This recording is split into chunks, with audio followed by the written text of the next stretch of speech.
चुका है। आपकी बात से मैं 100% सहमत हूँ, आपकी बात से मैं 100% सहमत हूँ। आप जो कह रही है वो अक्षरशः सही कह रही हैं, क्योंकि यहाँ पर ये कमियां हैं, ये खामियां हैं, इस बात को खुद मुख्यमंत्री ने भी समझा है। तभी समीक्षा के बाद सबसे पहले कड़े निर्देश जो हैं उन अधिकारियों के तौर पर ही गए हैं जिनकी खामी की वजह से ये नाकाम हो रही थी या इस पर सवाल उठ रहे थे। लेकिन मैं आपसे आज के इस दिन पर, चूंकि आज नशा मुक्ति दिवस है, मैं सिर्फ शराब की बात नहीं करती हूँ, शराबबंदी की सिर्फ बात नहीं करती हूँ।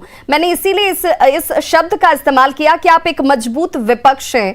आप के तौर पर, एक विपक्ष के तौर पर आपकी भूमिका, आपने आह्वान आम लोगों से किया, आपके तरफ से ये अपील की गई, लोगों से ये कहा गया कि आप इस मुहिम के साथ जुड़िए। आप अपने इलाके में, आपने अपने विधायकों को, आपने अपने कार्यकर्ताओं को ये क्यों नहीं संदेश दिया कि एक बहुत बड़ा सामाजिक दायित्व निभाने के लिए बिहार की जनता ने हमें विपक्ष के तौर पर बैठाया है, हमें उस मुहिम के साथ जुड़ना चाहिए। आज बात सत्ता पक्ष या विपक्ष की नहीं है, आम लोगों के हित की है, सामाजिक सरोकार की है।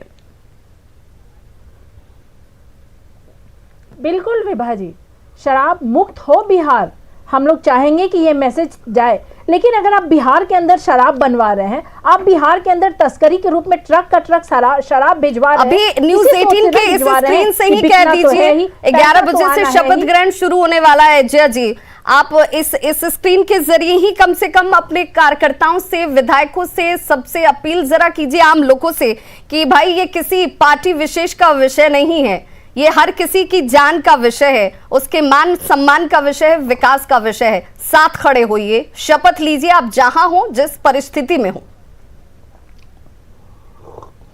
बिल्कुल शराब मुक्त हो, लेकिन इम्प्लीमेंटेशन गलत है। लगातार हम इम्प्लीमेंटेशन पे क्वेश्चन उठा रहे हैं। जो तस्करी कर रहे हैं उन्हें क्यों नहीं पकड़ा जा रहा है, जो शराब बना रहे हैं उन्हें क्यों नहीं पकड़ा जा रहा है, जो बड़े बड़े माफिया इनको पकड़ लीजिए ना, शराब ऑटोमेटिकली बंद हो जाएगा, ना शराब रहेगा ना शराब बिकेगा। आप तो शराब बनवा रहे हैं, बॉर्डर से अंदर घुसवा रहे हैं, अपने लोगों को लगाए हुए हैं, मंत्रियों का फोन जाता है फल्ला फल्ला नंबर ट्रक को पास करा दिया जाए। ऐसे में तो आप शराब बिकवाने का भी काम कर रहे हैं। आप चाहते हैं कि आप वाहवाही भी हो कि आप शराब बंदी करवा रहे हैं, लेकिन साथ ही साथ आप जो माफियाज हैं उन्हें पकड़वा भी नहीं रहे। जो इतने सारे ट्रक, 100 ट्रक पास होता है तो एक ट्रक आप पकड़वाते हैं। इस सवाल का जवाब सुनील मेहता जी से बार-बार इसीलिए पूछ भी रही हूं कि आखिर यहाँ पर ये लैप्सेस आपके इस चेकिंग पॉइंट से क्यों हो जाती है, और अगर वहां से एक जिले से दूसरे जिले और दूसरे से तीसरे जिले तक ये सामान या ये माल पहुंच जाता है, तो आप सीधे तौर पर पहले चेकिंग पॉइंट पर कार्रवाई कर दीजिए,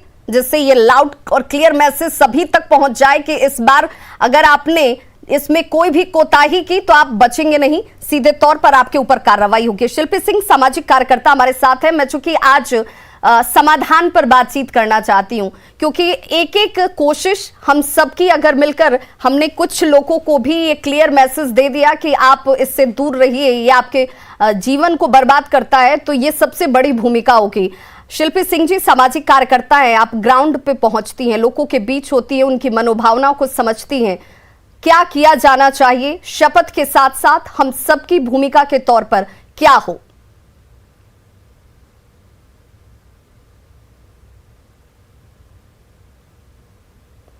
शिल्पी जी। जी, ये मुद्दा न पक्ष का है न विपक्ष का है, ये समाज का है और सामाजिक सरोकार का मुद्दा है। और समाज से जुड़ा हुआ जब कोई मुद्दा होता है तो उसमें पक्ष और विपक्ष की बात होनी ही नहीं चाहिए। एक अच्छा इनिशिएटिव गवर्नमेंट के द्वारा लिया गया है, हम सबको इसका साथ देना चाहिए। और कहीं ना कहीं ये एक महिला सशक्तिकरण की दिशा में एक बहुत ही बड़ा पहल है। आप शहरों की बात तो करें ही, ग्रामीण इलाकों में जो महिलाएं, कामगार महिलाएं हैं, उनके हाथों में जो कमाया हुआ पैसा है उसकी बचत हो रही है। पूरा परिवार से जुड़ा हुआ मुद्दा है। घरों में जो शाम ढलते ढलते जो चूल्हे में आग रहती थी वो अभी उनको मिल रहा है, पेट में खाना जा रहा है। तो मैं इस तरीके से इस सरकार के इनिशिएटिव को मैं ऐसे देखती हूँ। कहीं ना कहीं ये व्यवहार परिवर्तन का मुद्दा है। व्यवहार परिवर्तन की बात जब हम समाज में करते हैं तो ये आसान नहीं होता है, मैं यकीनन मानती हूँ। और एक बात आपको समझना होगा, दो सुझाव जरा दीजिए कि क्या किया जाए, क्या किया जाए जिसमें आम लोगों के बीच ये बात बहुत साफ तरीके से पहुंचे, लोग इसे समझ पाएं, और जो नहीं समझ पा रहे हैं उन तक समझाने के लिए किस तरह की कोशिश होनी चाहिए? देखिए, इसमें हम जो एसबीसीसी टूल्स इस्तेमाल करते हैं हमारे सेक्टर में, सामाजिक सेक्टर में, जिसको बोलते हैं social and behaviour change communication skills tools, तो इस तरह के व्यवहार परिवर्तन के कई टूल्स होते हैं, ऑडियो, वीडियो, आईसी मटेरियल्स या नुक्कड़ नाटक के माध्यम से, क्योंकि एक फोर्स्ड कम्युनिकेशन होता है। आप कभी कभी इंसान को उस तरफ दिखाने की कोशिश करते हैं जहां वो देख नहीं सकता है। सिर्फ कहने से या बात कहने से शायद उसके मनोदिशा पे असर नहीं होगा, इससे भी कॉम्प्लिकेटेड मुद्दे पे हम लोग उनको समझा पाते हैं, और समझाना इतना आसान नहीं होता क्योंकि हर आदमी को जान और प्राण का डर होता है। हाँ, उसकी समझदारी उस लेवल तक नहीं पहुंच पाती है। तो मैं सरकार से गुजारिश करूंगी कि ऐसे एसबीसीसी टूल्स, जिसको social and behaviour change communication tools कहते हैं, उस तरह के टूल्स का वो इस्तेमाल करे। शपथ तो ले ले, लेकिन साथ में टोला टोला, गांव गांव तक वैसे लोगों को इस्तेमाल करे, कलाकारों को इस्तेमाल करे, आईसी मटेरियल्स का इस्तेमाल करे, और महिलाओं की भूमिका इसमें बहुत अहम है। हर घर से महिलाओं को जोड़े, तो डोर टू डोर ये इनिशिएटिव लेना बहुत जरूरी है। अभी कोविड वैक्सीनेशन में लोग लग रहे हैं ना, शुरुआती दौर में आप देखिए और अभी के देखिए अंतर है। तो इस तरीके से इस मुद्दे पे भी लोगों को बदलाव समझाने की जरूरत है, और समझाने के लिए किस तरीके के साधनों का इस्तेमाल किया जाए, कैसे उन तक पहुंचा जाए, उनकी मनोवृत्ति को समझकर उस हिसाब से उन्हें इस बात को समझाया जाए, ये चेन बहुत महत्वपूर्ण हो जाता है। हमारे साथ प्रोफेसर नवल किशोर चौधरी जी जुड़े हुए हैं, शिक्षाविद हैं। नवल किशोर जी, मैं आपके अनुभव से, आपके तजुर्बे से इस बात को जानना और समझना भी चाहती हूँ, और मैं चाहती हूँ कि सरकार तक ये बात बहुत क्लियरली जाए। सुहेली मेहता जी हमारे साथ बैठी भी हुई हैं। शिक्षा के साथ इस सोच को जोड़कर कैसे हम इसे सफल बना सकते हैं?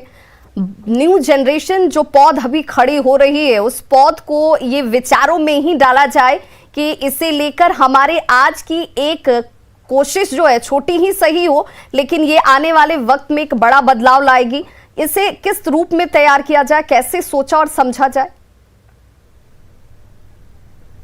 मैंने पहले ही कहा आपको कि सरकार का यह शपथ ग्रहण समारोह सही दिशा में एक कदम है, लेकिन मैं यह भी कहना चाहता हूं कि यह बहुत ही सीमित कदम है।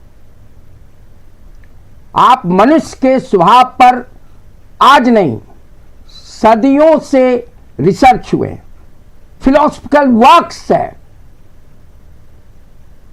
अगर मनुष्य इस तरह से अपील से, शपथ से सुधर जाता तो पुलिस फोर्स की क्या जरूरत पड़ती, एडमिनिस्ट्रेशन की क्या जरूरत पड़ती, आर्मी की क्या जरूरत पड़ती? Why should we have an army? सबको शांति से रहना चाहिए, प्रेम से रहना चाहिए। पुलिस फोर्स की क्या जरूरत है? माननीय नीतीश कुमार की क्या जरूरत है? एक अपील काफी है, लेकिन मैंने पहले ही कहा इसके खिलाफ मैं नहीं हूं सोशल, लेकिन एक बात आप इसको गंभीरता से विश्लेषण कीजिए। ये इसका दो साइड है, डिमांड साइड, सप्लाई साइड, और दोनों एक दूसरे को प्रभावित करता है। अगर शराब की मांग होगी तो सप्लाई होगा, और अगर सप्लाई होगा तो डिमांड भी पॉजिटिव डायरेक्शन में मूव करेगा। और डिमांड का जो साइड है उसके तीन फैक्टर हैं, विलिंगनेस, एबिलिटी एंड अपॉर्चुनिटीज। आप शपथ ग्रहण से विलिंगनेस को प्रभावित कर सकते हैं सकारात्मक दिशा में। जो आप कर रहे हैं करना चाहिए, जरूर करना चाहिए। फ्रीडम मूवमेंट के वक्त में भी इस तरह की टोलियां होती थी जो करती थी, और मैं इसकी सराहना करता हूं, लेकिन यह सीमित है। एबिलिटी एंड उससे ज्यादा इंपॉर्टेंट है अपॉर्चुनिटीज। अगर आप अवसर देंगे तो विलिंगनेस भी सकारात्मक दिशा में मूव कर ये हो जाएगा, लोग उसको कंज्यूम करेंगे। अवसर क्यों दे रहे हैं? और इसका सीधा संबंध सप्लाई साइड से है। सरकार को किसने रोका मैन्युफैक्चरिंग को रोकने के लिए? जो बाहर से आ रहा है उसको रोकने, ठीक ही कहा। और मैं पार्टी की बात नहीं करता। क्या कर रही है बिहार की सरकार? मंत्री जी आए, कानून ठीक है, जो कानून तोड़ने वाला है उसकी जिम्मेदारी है, और उसके लिए आप सिस्टम बना हुआ है, क्रिमिनल जस्टिस सिस्टम। लेकिन कानून मंत्री क्या करते हैं? क्या उनकी कोई जिम्मेदारी नहीं? शायद आबकारी मंत्री भी होंगे आजकल, मुझे नहीं मालूम, जो इस प्रोहिबिशन को देख रहे हैं, उनकी क्या जिम्मेदारी है? अगर ऐसे बल हुआ है, he must resign. Excise commissioner क्या कर रहा है?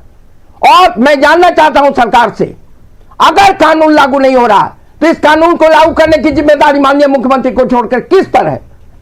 कितने डीएम पर कार्रवाई हुई? कितने बड़े अधिकारियों पर कार्रवाई हुई? क्यों नहीं चीफ सेक्रेटरी ओन अप करते हैं कि हम फेल हो गए हैं? ऐसा कहना मेरे लिए बहुत दुख का विषय है, क्योंकि मुझे नीतीश कुमार जी से अपेक्षा रही है और वो उनके इरादे पर आज शक नहीं है। या दूसरी बात है, यही नीतीश कुमार जी, माननीय नीतीश कुमार जी और सुशील मोदी ने इस राज्य को शराब बंदी के पहले तर्क दिए थे, वे सारे तर्क आपके रिकॉर्ड में होंगे। जस्टिफाई करते थे कि शराब होना चाहिए और शराब के माध्यम से रेवेन्यू, उन्होंने सोशल कॉस्ट की चिंता नहीं की, लिमिटेड रेवेन्यू की बात की और बाद में उन्होंने देरी से ही सही कदम उठाया। आज जरूरत है सरकार की अकाउंटेबिलिटी फिक्स होनी चाहिए, मुख्यमंत्री की अकाउंटेबिलिटी फिक्स होनी चाहिए, एक्साइज एंड कानून मंत्री की अकाउंटेबिलिटी फिक्स होनी चाहिए और जो अधिकारी इसमें हैं उनके खिलाफ कार्रवाई